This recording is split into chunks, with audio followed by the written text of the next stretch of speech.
Hey, everybody, and good day to you all. This is Scott Walters on the Walters Wanderings Travel Podcast. This is episode number 6. Add a finger. And before we get our guest in to talk about safaris and the African experience, just a reminder that any booking land only portion or cruise only portion, $21 off each $1,000 of the trip. So if you do a $3,000 trip, you'll get $63 off it, et cetera, et cetera. So I hope you'll book with me for 2021. This offer is good until December 31st of this year, and travel has to commence by December 31st of 2021. All right, now that that is said, we will bring in our friend, Augustine Minja. There he is. He's going to talk safaris with us. And good afternoon there in beautiful Tanzania. Hi there. Good afternoon, Scott. How are you this morning for you? It's evening over here. I'm doing great. So I guess let's start from the beginning. How did you actually get into the travel and safari business? Scott, I was born and raised on the slopes of Mount Kilimanjaro in Tanzania. And when I was in secondary school at age 16, we took a school trip to the Ngorongoro crater. And once I was down there and saw the abundance and diversity of animals, I was so amazed. And from that point, I fall in love with wildlife and I said, hey, this is what I want to do. I want to be a naturalist guide who will be leading groups and explain all about this safari thing. So that's how it all started. But then after high school, I joined the prestigious wildlife school here in Tanzania for my wildlife management and tour guiding. And when I finished that, I did tourism and travel agents management from Cambridge International College through long distance learning. And after that, I got hired with one of the major tour operators in Tanzania, and I was their lead naturalist guide, who was basically leading American zoo groups and alumni association from the United States. So this goes way back 23 years ago. Wow, that's pretty awesome. So you know your way around the area, you know your way around the animals if you were a naturalist. So you definitely have both sets of experience on your side, which is great. So the safari experience, I guess there's really no specific audience because anyone of any age can really enjoy the splendors of the safari and what it has to offer. So I guess let's start from, the aspect of what kind of what are the different types of clients that you would say would be able to most enjoy a safari, or is it just everybody? Scott, my 23 years experience as a naturalist guide and as the founder and owner of Augustine's Adventure Africa, trading as AA Africa, is safari is good for anybody. For the youngsters, my great recommendation would be anybody from 6-7 years onwards, but it will have to be somebody who is an adventure traveler. This is not like when you go on vacation in the Caribbean. This is the adventure life. Somebody who will enjoy being around animals, somebody who will enjoy beautiful landscapes, somebody who will enjoy a typical wilderness life. It's not like staying in the beach. It's really being out in the field, explore the land, explore the animals, enjoy the nature, being there, listening to the beautiful songs of the birds, at night hearing lions roaring and all of that. So this is really for any adventure traveler, somebody who's ready to put the city behind and get out in the wilderness life. So you're saying that obviously we're not going to Disney World and the Animal Kingdom Lodge there, even though you do get some experience, but it's not as authentic, of course. So I guess the next question is, when it comes to going to these places on these safaris, what are the accommodations like? If you're saying this is an adventure travel kind of thing, it might be a little bit different than, staying at, some big resort hotel or some all-inclusive resort or even a cruise ship for that matter. Well, before we even get into that, I would like to spend a little time explaining about the attraction that we have in this country. Tanzania is probably the only country in the whole planet that have set aside about 40% of its land for wildlife conservation. And I'm just going to touch base the northern part of the country. We have several interesting national parks here, starting with Arusha National Park, which is just an hour away from the city. This is where you have the second highest mountain, Mount Meru. Beautiful park, interesting landscape. This is where you can see both Mount Kilimanjaro and Mount Meru at the same time. Uh, a series of salt lakes where you see thousands of flamingos, and you can see a very beautiful primate known as black and white colubrids. But then when you drive further, as you're heading southwest of Arusha, there's Tarangire National Park. This is East African Kingdom of Elephants. If you really don't appreciate elephants, this park is not recommended for you. There's elephants everywhere, and beautiful bird life. But as you keep going further into the Great Rift Valley escarpment, there's another beautiful park known as Lake Manyara National Park. We call this home to the tree climbing lions. It's amazing salt lakes known as Lake Manyara. Thousands of pink flamingos in here. Beautiful forest in this park. This is where you say you're actually nourishing your soul. As you keep going further into the northern part of the country, you're going through Ngorongoro Conservation Area. At one point, Ngorongoro Conservation Area was part of Serengeti National Park. But because Serengeti National Park had to be a national park from what was Maasai land back then, they divided it and set aside Ngorongoro Conservation Area, where they relocated all the Maasai who used to live in the today's Serengeti National Park, and they now live in Ngorongoro Conservation Area. This is the only protected area of its kind where wildlife and people cohabit. Maasai people do not eat game meat, and they've been living with these animals from time immemorial. So they intermingle with these animals. They take care of their livestock. They do not touch the animals. They conserve the animals because this is something they've been doing from time immemorial. Now, in Ngorongoro Conservation Area is where Ngorongoro Crater is. Now, when you speak of Ngorongoro Crater, this is African Garden of Eden. It's only the size of Washington, D.C., a little over 105 square miles. But the concentration of wildlife that you find it here is what made it to be called African Garden of Eden.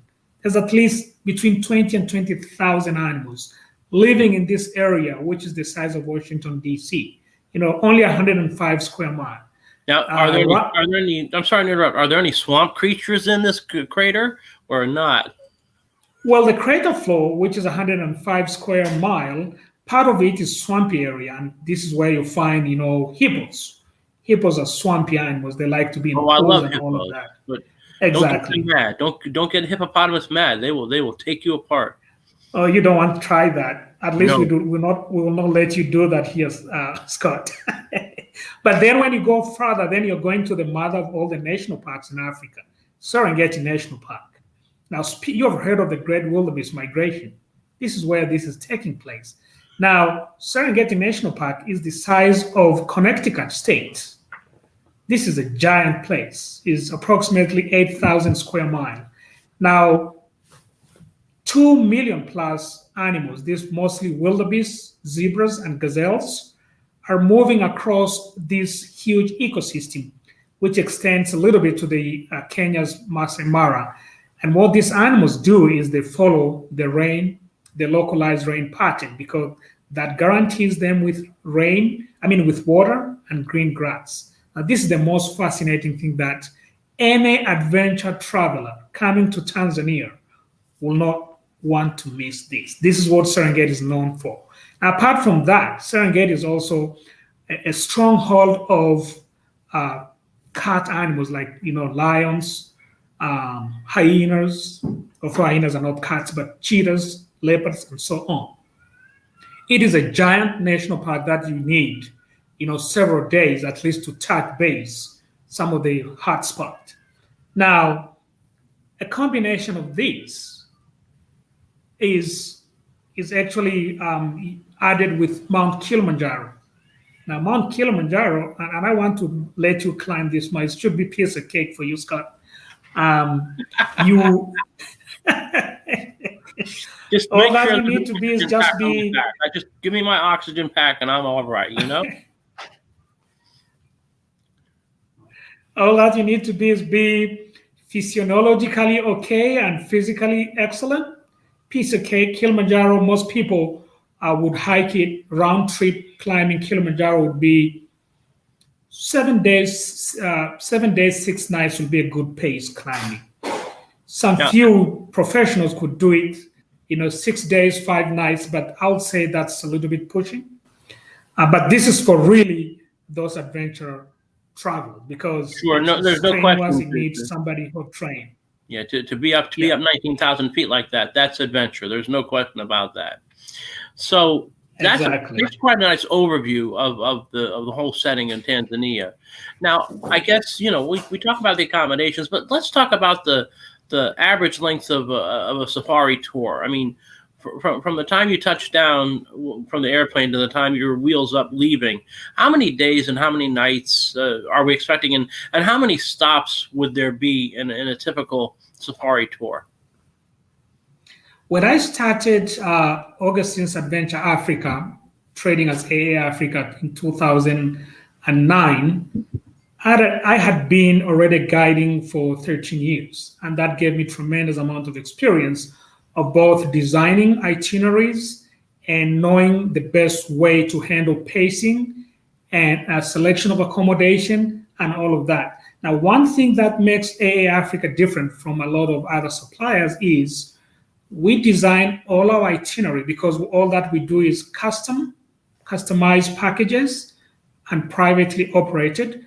One of the things that makes us different with a lot of other suppliers is our itineraries are designed to follow the Great Wildebeest Migration.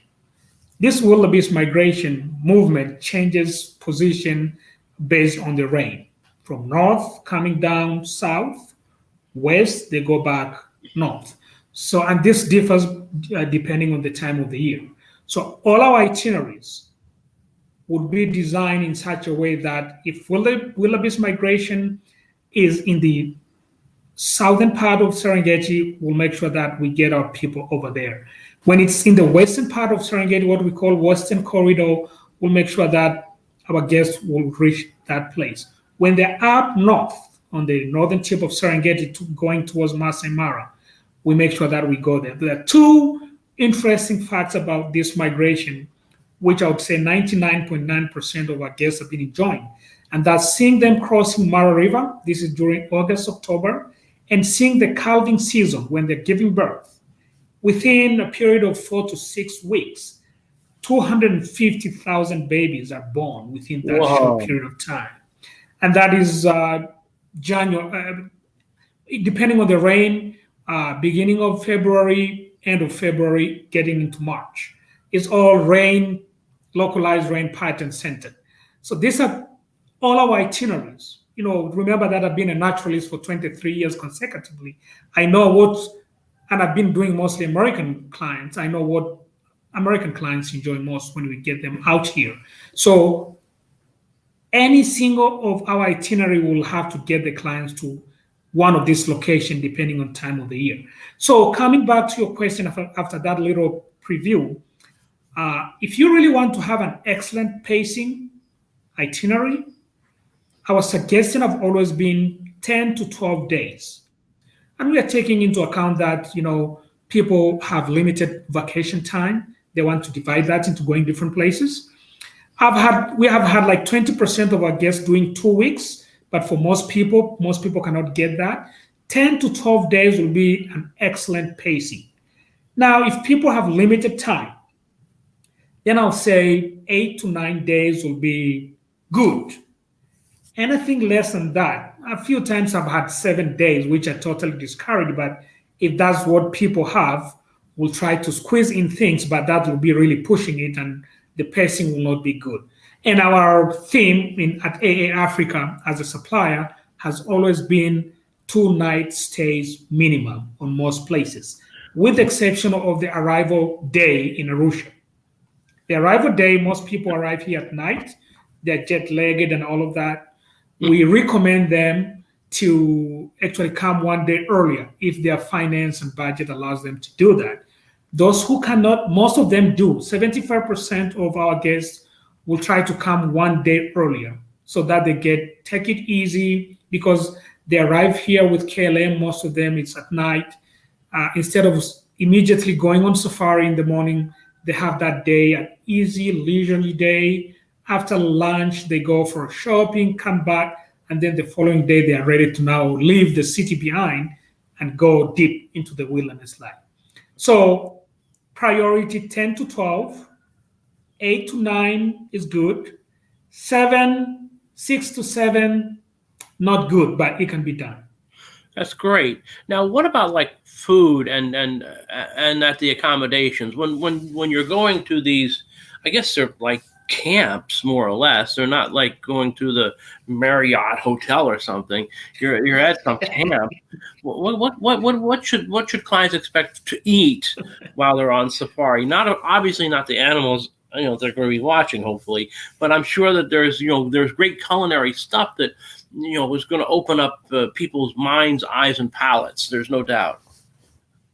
Right. You made me remember. I stayed in one Marriott in California, beautiful place. Definitely nothing like that in terms of the theme, but very beautiful facilities, which is blended in with the African theme. Now, when we talk of accommodation, most people, because I've been coming to the United States for marketing since 2005, and this is one of the major questions that we are asked by the guests. Hey, Augustine, do we really have a good place to stay? The answer is, oh, yes, really beautiful. Now, our kind of accommodations divided into 3 categories. When you arrive in Arusha, you are going to stay mostly in hotels if you're in the downtown area. Then the other category is lodges. And then we have tented camps. Now, when we say tented camps, they are divided into 2 categories. There's what we call permanent tented lodges, which is part of that is concrete and part of it is canvas. So they have blended 2 different themes to make it very unique. And these are permanent facilities because they involve either wooden floor or some sort of concrete. But then we have what we call semi-permanent camps. Now, semi-permanent camps, these are mostly camps that moved with the wildebeest migration. When we have wildebeest migration, say in the Ndutu Plains, this is southeast of Serengeti and Ngorongoro Conservation Area, wildebeest are going to stay there, say, depending on the rain, end of December, January, February, March. After that, they move. So most investors will not like to put their permanent facilities there because migration is going to be there just for a few months. So we have few permanent tented camps and lodges, but majority of facilities here are the semi-permanent, where they pitch it stays there for 2, 3, 4 months, then it moves with the migration. Now, when we say semi-permanent, is a very good size tent. You have your room, just like the normal room you have in a hotel, is an ensuite, bathroom inside, toilet inside, flashable, king size or twin bed, depending on the need, but it is down on the ground, right? It's not on the platform because this is semi-permanent. Then they have a large dining tent where everybody gets their meal and so on. On the permanent tented lodges, as I explained earlier on, they're permanent facilities, either on wooden platforms or concrete platform. Part of that is wooden or concrete, and a large portion of it is canvas.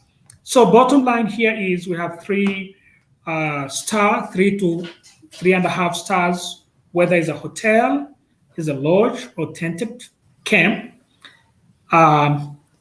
Then we have the next level, That first level is what we call deluxe. Then the next level is luxury. This would be 4 to 4.5 stars facility of the three kinds I've mentioned up there. And then comes ultra luxury. These are the 5 stars. Now, Steve, Scott, these 5 star facilities, they are really expensive, but they're also very, very nice. The luxury, very, very nice. On all the concept, most of these wilderness lodges and tented camps have been blended with the wilderness life, with the environment out there.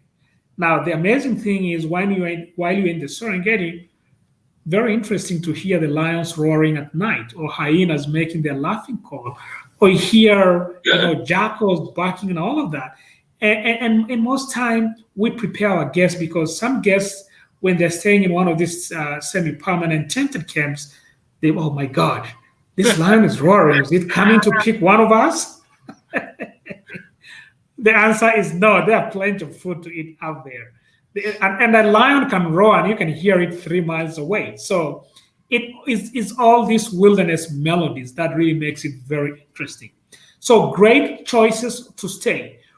The reason why we customize all our safaris is we want to accommodate all levels of budget. If somebody wants to stay in a 3 to 3.5 star accommodation, we'll go ahead and provide that.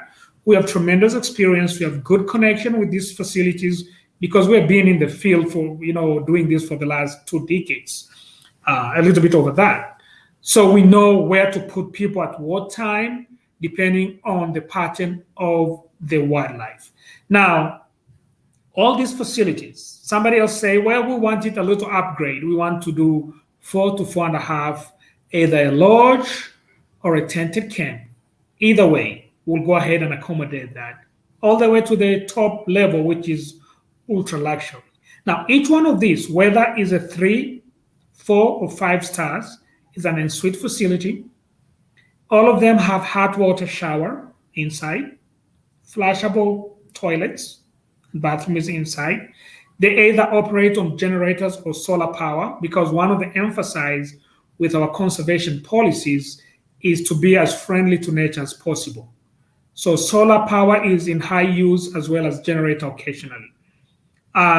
They do have Wi-Fi, most of them these days. Oh my! So you can be in the middle of Serengeti and sending a picture to your family back home with no doubt, or you can talk through WhatsApp or Wi-Fi, call your family wherever you prefer to do, and the food. Yes, talked food. about food. Gotta know about food. There's no doubt. Very important. Very important. The policy in Tanzania is to, as a country, is to give the best possible excellent services to all our guests who comes across the planet. And food is number one priority. There's a combination of Western cuisine and African cuisine, and a little bit of Indian cuisine. So it's a mixture. Special dietary requirement like vegetarian, vegans, allergies. Some people don't eat cucumber, they don't eat this and that. All of this is well taken care of. And most services all breakfasts are buffet. So you get, there's a buffet that you go and get your eggs, bacon, sausages, plenty of fruits, because in this country we don't import fruits, it's all locally grown, and so on and so forth. Then most of the time people take packed lunch because most people want to get the best out of this wilderness experience. Packed lunch is always available on all of these facilities where we stay. So this special dietary requirement, which we get it quite a few times. I don't eat yogurt. I don't eat any diet. I don't eat any dairy product. I don't eat this and that. All that we need from you, our travel agents from overseas, is send us an email ahead of time and say, Augustine, I have 2 people in my group who will not eat A, B, C, D, and we'll notify the facilities, and that will be taken care of. So you can get anything from chicken, steak, cooked in different ways, stewed, stir fried, all of that. vegetarian meals, plenty, a little bit of Indian taste, soups, salads, fruits, desserts, all of that. So just assume like you're back home in a very good quality hotel. That's what you're getting. However, it goes with the levels 3 to 3.5, 4 to 4.5, 5 stars. The quality of few things, like a steak that you'll get in a 5 star, will probably be a little bit different from what you get in a 3 star, just like anywhere in the world. Sure. But we have never had any problem with food. Well, that's Charging, yeah, charging of your equipment like cameras, phones and all of that, iPads, is done in all the lodges. Although they use solar power, most of them have the charging station in the main house, or quite a few of them have them charging station in your room. I'm talking of the semi-permanent. All the permanent facilities, you can charge it right from your room. There's no problem. And That's quite a few of these, you can also use a hair dryer. I don't need a hair dryer much, and you don't either. And But that's you're okay. like myself, I don't really need one of That's right. those. No much, not much of it. Now we have to discuss this because it's just it is what it is. So, what about the COVID protocols, and how are you meeting and exceeding the needs in our COVID age? So before I cover that, if you can allow me, I'll quickly cover about the means of transportation we use, Sure, so of that course. people No worries. can get an idea. So we use excellent quality Toyota Land Cruisers that have been extended to take 7 people. These are window seat guarantees. These Toyota Land Cruisers have pop-up roof, so we pop the roof up for unrestricted wildlife viewing when we are in the national park doing game driving. We have the charging station outlets right in the Jeep. So when you are on safari, full day game driving the Serengeti, you don't say, oh my God, my camera battery is dead. No, you can charge it right here. We have upgraded all our vehicles. They're good to go. In the same safari Jeeps at the back, we have a good sized fridge where we put drinks to make it cold. Water, especially. This is a tropical country. It can be warm during the day. So we have all the water put in the fridge to make it as cold as possible for people to use. We have radio communication, so our vehicles can communicate between our vehicles or other sister companies or anybody out there, for the sake of good number of things, animal sightings, as well as other communication which are on the benefits of our guests. The other major means of transportation would be flying, small planes that we call these bush planes. This ranges anything from Cessna, Caravan, Cessna Grand Caravan, let's take, 12, Part 13, 17 to 18. So 85% of our clients at AA Africa, they fly back. So what does this mean? You start your day in Arusha, you visit one after another national park, you end up in Serengeti, whether it's northern Serengeti, western or southern, and you fly back. Because remember, Scott, roads in the national parks are not paved. They're bumpy roads. Our conservation policies does not allow roads to be paved. We want things to look as authentic as it can possibly be. So it's bumpy, it's dusty, or it's muddy if it's raining, but hey, it is a great adventure. We actually call this bumpy road African massage road. It's all included. You get it free African of charge. massage. That's African massage.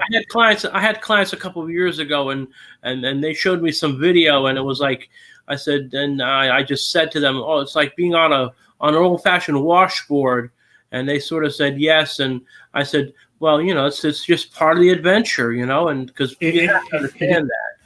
So that's pretty nice. So then that's one way. You start the trip in Arusha, finish in Serengeti, and fly back. Most, I would say 85% of our guests do that. The remaining percentage, they say, would rather save that $300 per person to fly back. We will drive the entire trip, which we still organize it. We just switch it a little bit to cut down the driving distance.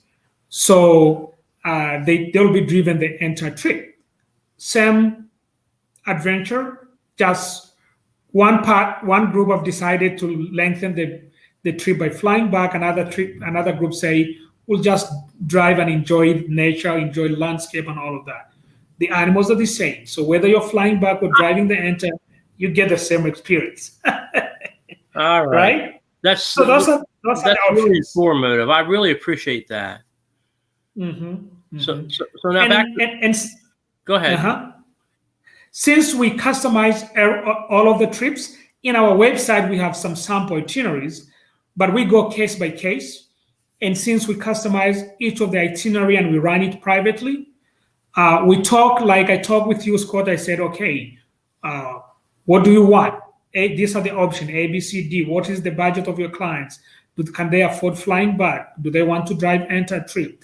These are the advantages and disadvantages and all of that. So it's case by case. Understood. And some people want to see certain things, and other people want to see certain things. Like I know that if my youngest daughter, she could be where the elephants are for a whole week, and she'd be very happy. My son would want to see the climbing lions and the wildebeest migration. So everyone has their own different thing. So I fully understand that. Now, back to the COVID, because we have to talk about it. What kind of protocols are you putting in place to ensure that everyone's traveling safe? I know that Tanzania has always been on the good to go list for United States travelers during this whole crisis and still is. So what can you tell us about the COVID protocols that you and your particular people that you work with are doing? Excellent. Scott, I'll be very happy and very open. I believe in being open and courageous. That Tanzania is really the last COVID person was back in April, and we opened the country, end of May, beginning of June. We have not had any case since then, and everything back here in Tanzania is just as normal. But that does not mean people are not taking precautions. So our government put in place, in collaboration with WHO, what we call standard operating procedures, which is basically guidelines on the safety of all of our travelers, because we're the first African country to open borders for international travelers. So we have all these set standard operating procedures, SOPs, which guides all the tour operators, the owners of facilities, the transports that we use to operate in rather a very safe way. In the first place, the country only requires a COVID test certificate for the incoming travelers if, number one, the airline that they use requires that. Number two, their country of origin, say United States, require them to do that. So right now, so okay. You get right now, the airlines, because I flew to Mexico in September.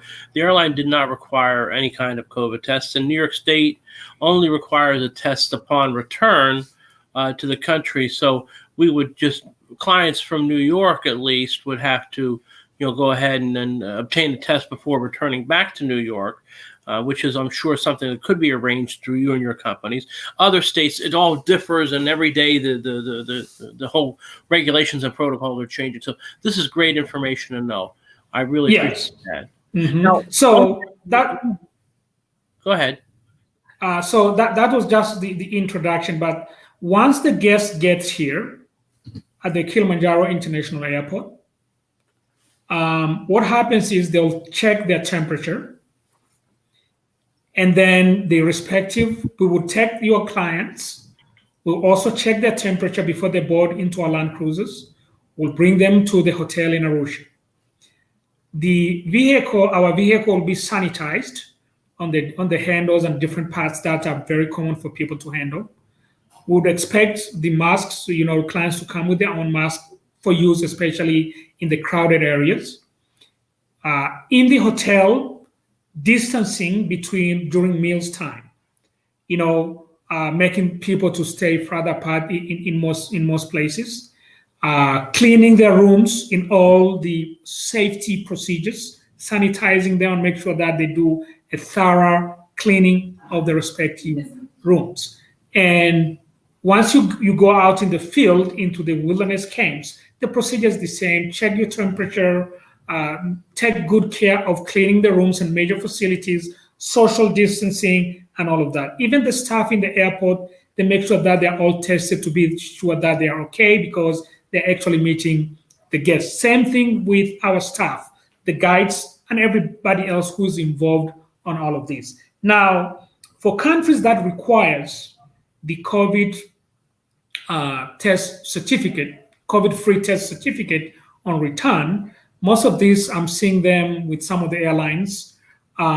They need a certificate 72 hours before flying back home, and we organize this here in country, taking this the medical personnel take the samples out and get the results back before people flying back home.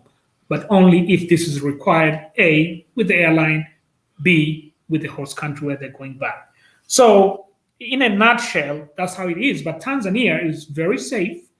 Activities are just going on just like normal. Schools are open from baby class to universities. Church services in place, different social activities in place, but people are still, taking precautions and all of that. We understand that. Oh, Yeah. one more, last thing before I let you go, and you've been incredibly informative. I've really enjoyed listening and learning much more than I knew before. You had mentioned to me before the podcast about possible extension that's optional to Zanzibar. So I want to talk about that for people who'd want to have a little relaxation on the beach after they have their safari time. Exactly. So as AA Africa, as I said earlier, we specialize in custom and private safari to Tanzania, but we do provide optional extension to the number one, Zanzibar. 75% of our people are going there. Extension to Masai Mara, for those who are interested. Extension to Rwanda for the gorilla trekking. So these are some of our extension. And as soon as COVID is taken care of globally, across the continent, we'll also be providing extension to southern part of Africa. That's South Africa, Botswana, and Victoria Falls. Wow. But for now, right, you can't necessarily do that. But that's awesome. That really is incredible. Well, I really appreciate you. So, go ahead. No, go. Anything else you want to add? Yeah. So I was saying for Zanzibar, because I said safari is an adventure. Now the real vacation is now down in Zanzibar. It's like going in the Caribbean now. So we put you first on the real adventure, then we take you down to Zanzibar for you to take it easy. Zanzibar is an hour, 10 minutes flight from Arusha. Very nice, small, beautiful beach where there's tremendous history. The slave trade in East Africa, Zanzibar was the major slave trade market. So tremendous history there. There's also Old Stone Town. Zanzibar was at one time under the Arabs. So the Stone Town of Zanzibar is actually part of the World Heritage Site because of all this old city with all these old Arab architects. Now, then we take you, that normally is a whole day's tour of all of this. Then Zanzibar is also known for spice. It's number one producer of cloves in the world. Clove, CLOVES, as a spice, and a lot of other spices. Those I put on my ham for eating at Thanksgiving and Easter. So I know about exactly. cloves. Exactly. And so that's a beautiful tour of spice tour. Then we take you to the beach for 2 or 3 days to relax and enjoy the beautiful white sand of Zanzibar. And here you can do either scuba diving or snorkeling. So it's a combination of, most of our people do at least, 5 days, 4 nights. Some of them like honeymooners, even 6. It really depends on what people want to do. But our minimum recommendation would be 3 nights. Anything less than that is a loss of energy. Nice. Because one day is a travel day, so you don't want to mess it up. So that's very, very interesting, especially after you've done the safari thing. Well, it sounds like there's so many great opportunities, and I'm so glad that you're with me today to be able to discuss that and to have people watch and learn all about the whole safari experience because it really is fascinating, and Tanzania is really a beautiful place. I've seen pictures you posted. I've seen from others. There's really nothing quite like it, and I really thank you for being here with me today. So again, that's Augustine Minja. He's a big Scott, safari Scott, guy. Scott, Scott, before you go, He- do you have 1 minute? I wanted to talk just in 2 minutes about the cultural immersion that AA Africa does to all our Oh, trips. yeah, It- that would be great because that can lend into even more as far as the whole authentic experience. So go ahead. exactly. That's the other thing that makes us different. If you go to TripAdvisor, you will see that we all have all 5-star rating. And TripAdvisor rate us as number 13 out of more than 1,300 tour operators in Tanzania. And one of the things that we've really been getting great reviews is because in our trips, we immerse people into the local, authentic cultural experiences to learn the African lifestyle. Well, the major reason why people come here is safari, but we think the people side is as important as safari, if not more. So we immerse them into taking them into local villages. They do village walks, visit schools, they visit wood carvers, they bid with the women, they participate in different local activities they see as they go. In the end, most of them during our debriefing, they said, Augustine, we really enjoyed that leopard you showed us. But hey, that day in the life of yours, where you took us to farmers market, see the life of people in the villages, school, dance and sing with the school kids, participate in harvesting that coffee we found as we were walking across a coffee plantation, getting into that house and see that family. We'll never forget that. So we find cultural immersion as one of the core values that change the American travelers and anybody else who comes here and give them the tangible experience of this country. Because most of these lodges you stay does not give you the common person life. So we have that in all of our trips, and it turns out to be one of the major highlights. So we do, and also we include flying doctors evacuation services. We have never needed it, thanks God, but we put it on all of our trips. Flying doctor evacuation is a professional flying doctors coming with a plane. It's like an air ambulance in case there's a life-threatening incident out in the middle of nowhere. We have never needed, but we do include that in all our trips. Get people fast in case there's a need to the reliable hospitalization. So that evacuation insurance is included in all of our trips. And to conclude this, we are also members of Tanzania Association of Tour Operators. We are members of Adventure Travel Trade Association, is from the United States. We are also a member of PATA. I'm sure you've heard of PATA, Pacific Asia Trade Association. We are members of the New York chapter. So this was just to give you an idea on where we are members of those organizations. So I thank you so much, Scott, for giving me this opportunity. I hope you did get something out of it, and I welcome any question.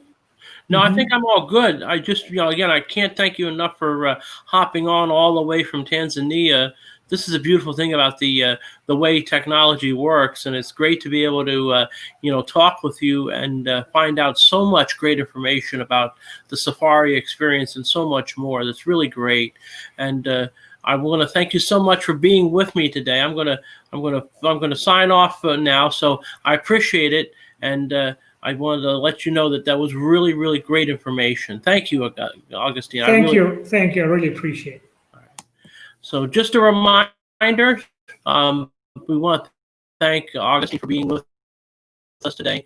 I do have a $21 off of each $1,000 of land only or cruise only. This would include any safari you might want to book for 2021. Again, needs to be booked by December 31st of 2020, and travel begins by December 31st of 2021. Obviously, we want to thank Augustine for being with us today. Just awesome stuff. I just blown away by it. Next week, we're going to have a special Thanksgiving time edition of the Walters Wandering Travel Podcast. I'm going to have my kids with me. Well, they're not kids anymore. They're 16, 14, and 12. And we're going to talk about their travel experiences, their travel bucket list, and a whole lot more. So thank you for watching, and we'll see you next time.